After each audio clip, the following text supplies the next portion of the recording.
Hello everybody, this is Kyle of Church on a Budget PH, and in this video I'm going to show you this powerful wireless live streaming camera, the NearStream VM33 wireless 2K live streaming camera. So if you are a church who's looking for a simple solution for your church broadcast or live stream, check this video out.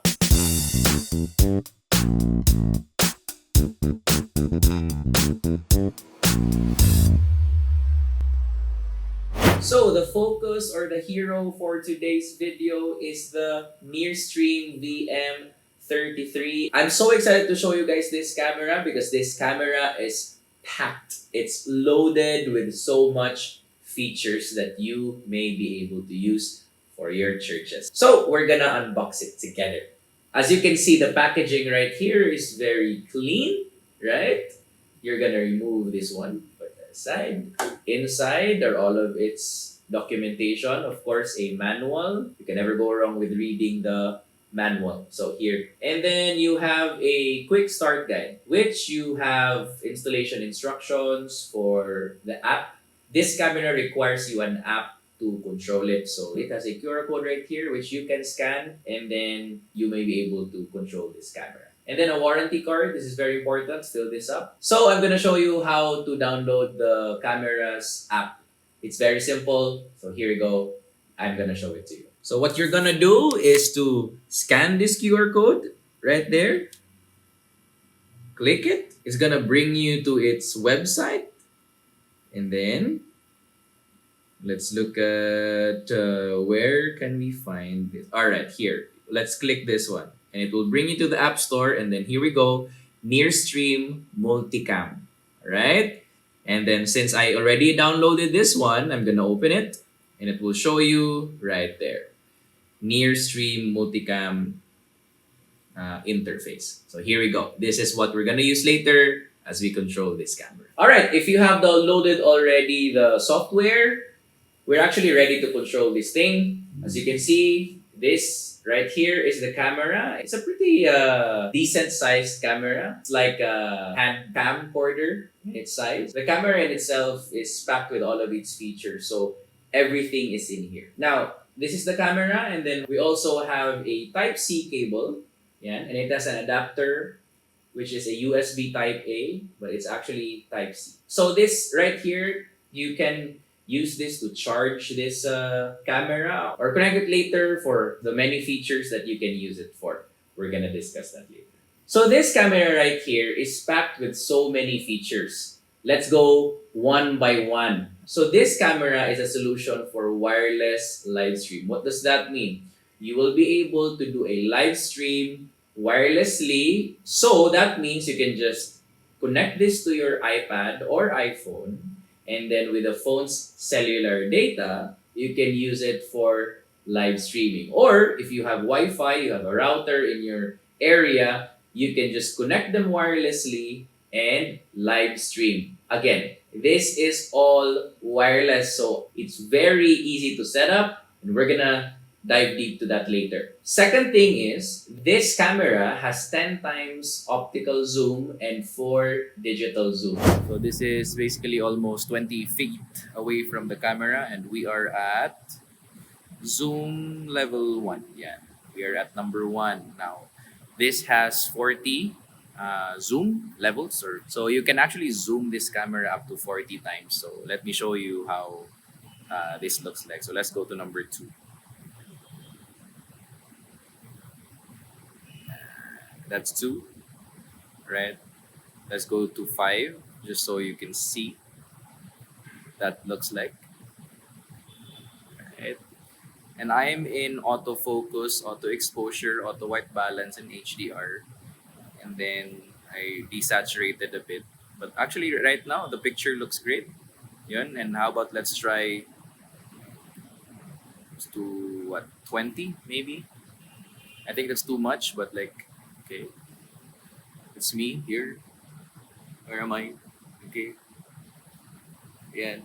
But that's really zoomed in. And then if you go to like 40, it will just go very, Hey, that's me right there. So that's too much. I think 5 is good.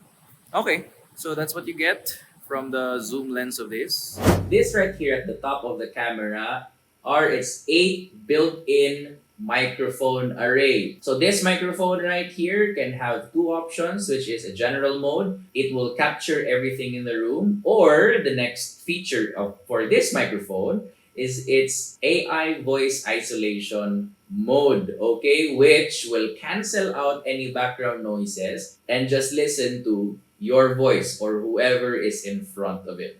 And it has a battery inside that is 6,400 milliampere hour that can last up to 8 hours of live streaming. If you are a church, that's more than enough for you to be able to live stream your services. Because what? We only do 2-hour services or 3-hour services the most. All right, so that can serve you for the whole service or even services that you have. So at the back panel of this camera, you can see here, there is of course, it's power button. So you can just press it once to see how much battery you have. Now we can see that there are 3 bars only, but I think that's still more than enough, right? But if you long press this thing, it will turn the camera on right there. Okay.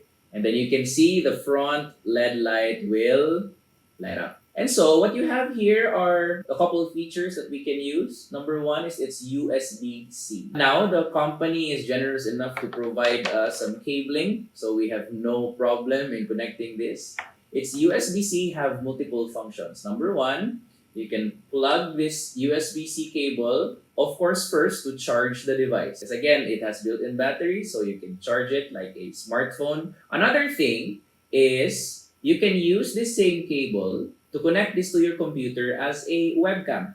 So that's something that you can use it for also. Although that's not the ideal since we are using this as a wireless live streaming camera, but you can use that. So also you can use this as a direct input for your microphone. If you have a microphone that you can directly set up here, you can just plug it straight here and then use your microphone as your audio recording straight to this camera. And another thing that we have here is a micro SD port. A micro SD port is used for recording. So I have here my own micro SD, which we will be putting here so that we will be able to record our videos, footages. Another thing here is a 3.5 millimeter jack that you can use for line-in audio. And this is perfect to have the best quality audio for your live stream. Now, this is ideal for churches really because from your mixer, you'll just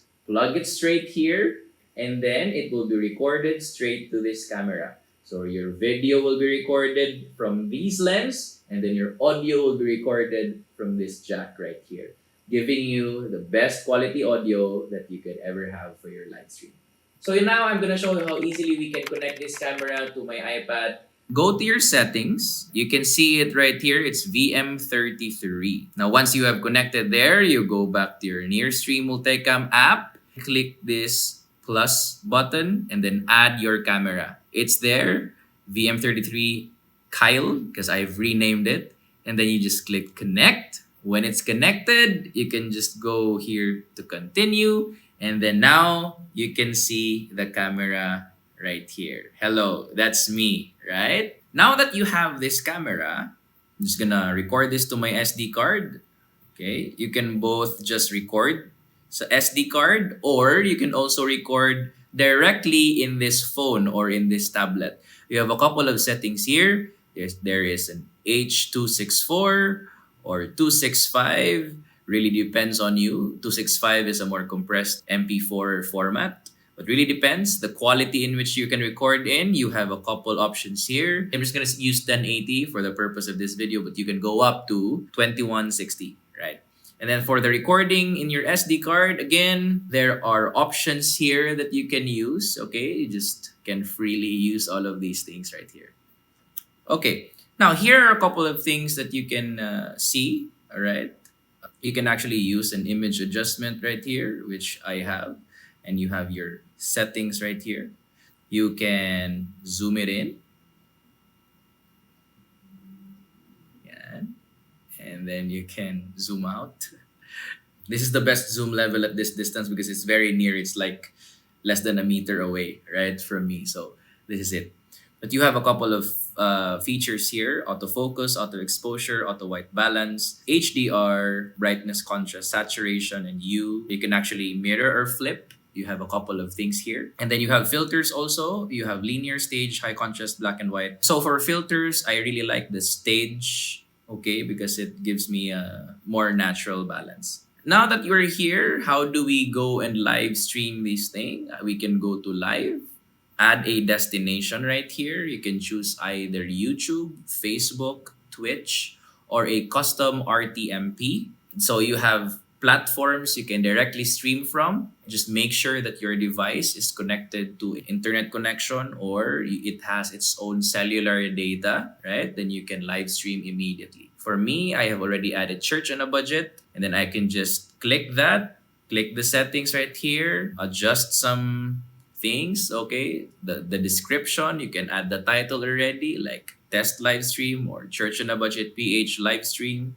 Let's do that, right? And then save. And then you can choose the quality of the video. Right here, you have options. It's 1080, 720, 1080p high. And then you can just click go live and it will go live directly to the destination that you have added here. Now, when you go to the settings, you have transitions. There's a group of transitions here that you can use. Crossfade or cut is my go-to. All of these slide, edge wipe, box wipe, dip color, I don't mess around with. It's a very playful transition. So camera input quality also, you can actually decide whether you want to go 2K, right, 2160p or 1440. For me, 1080 is the best because right here in the Philippines, we don't have the best internet connection. And most of our viewers would only view our live stream at 1080 or 720. So doesn't really do much justice for us to do the 2160 camera input quality. And then video source latency. This is very important. You can choose low latency, standard latency, or high latency. For us, again here, for you who don't have the best internet connection, okay, you can just use the high latency. It's written right here. Use this setting if you are on a slow Wi-Fi network or seeing frequent network speed warnings while using the app. Because it doesn't really matter how much latency you have. Facebook will delay your live stream for at least 15 seconds. With YouTube, I think it's the same thing. So latency doesn't matter much anyways in doing live stream. So you can just use high latency here. But if you are like courageous and bold, you can use the low latency mode. It's okay, right? Auto director is also here. This feature can be used if you have multiple VM33s in your setup. So you will have auto direct, meaning this app right here will automatically switch between cameras. I don't prefer this feature. I like manual direction in the sense that I'll be able to control my cameras. But if you lack volunteers or people, you can use this feature right here, auto director, which will come beneficial for you if you don't have enough people to control your live stream. All right, anti-flicker and then about and support. So that's it right here. And then we're gonna discuss a couple of features right here in the next video where I will be showing you how I would be using this in a service setting.